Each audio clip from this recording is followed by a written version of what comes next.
I did press with Chris, of course, a lot last year for Interstellar, and it was so incredible because Interstellar started my passion for space travel. And I remember one time we were doing press and he mentioned, someone asked him what, his favorite directors, and Ridley Scott was on the list. And I just become really interested in space travel, and I got a call that Ridley was making this film, and it was to play an astronaut. So yeah, it was great working with both. They're very, I would say that they're very similar in terms of their aesthetic. But these films couldn't be more different. Interstellar is this philosophical poem, I think, and this is Robinson Crusoe on Mars. So they're very, very different in tones. Well, I based her a lot on, I got to meet Tracy Dyson, who's an astronaut that I met at NASA Houston, and I really liked her energy, and so I thought a lot about her when I played the character, and I asked her a lot of questions about what makes a good commander. Melissa Lewis started in the Navy, and she's a very strong, capable person. But it's not a situation where, like in a military situation, where you would bark orders.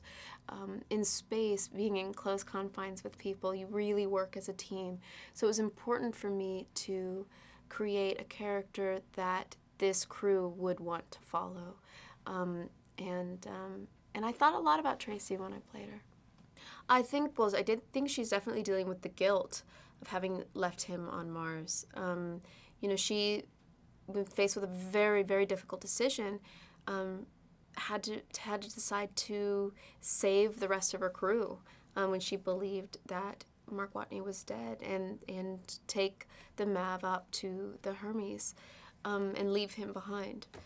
When she finds out later that he is, in fact, alive, you're not supposed to leave a crew member behind. That's in the military and space, you just don't do that.